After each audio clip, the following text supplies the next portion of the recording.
Christ is the absolute owner. Go out to your car this afternoon and you just stop in your tracks and look at it, and you recognize that's His. Look at yourself in the mirror. Those eyeballs in your head, those are His. Your hand, it's His. He can take it away from you.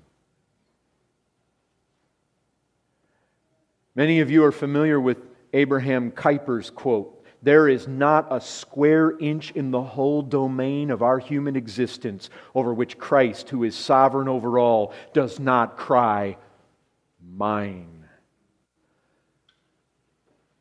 It is His. You ever thought, here comes the guy with legion. The demons say, "Lord, they're pleading with him. Let us go into those pigs." Okay, go. They went into the pigs. Pigs all freak out. They run down the hill and they all die. You say, wow. Was that a gracious thing for the Lord to do to these swine herders? Kind of destroyed their produce. But you see, it wasn't theirs. Those pigs are His. They are His to do with as He pleases. And those demons are His.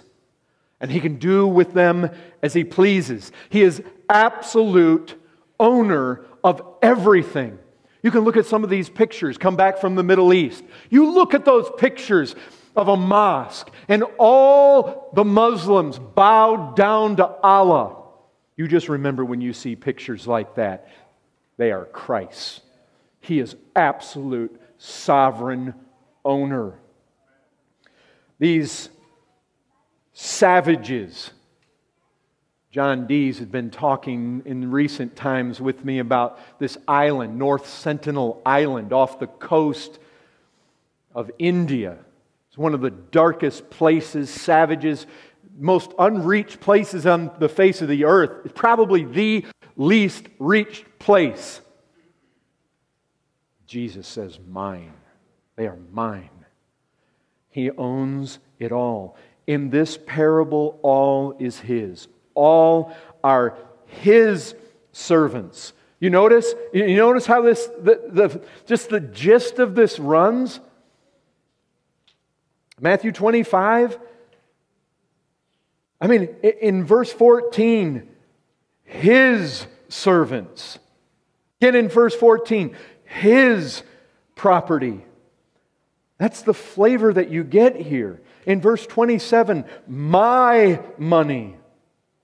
He says, I should have received what was my own with interest. All is His. All shall answer to Him.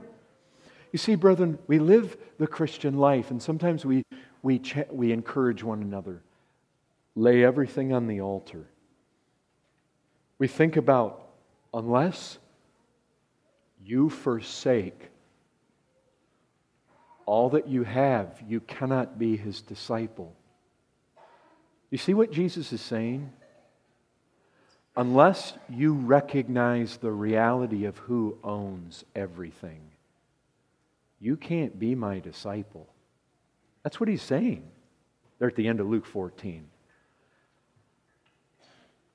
This is the reality. That's the first thing. That's the first point. Christ is the absolute owner.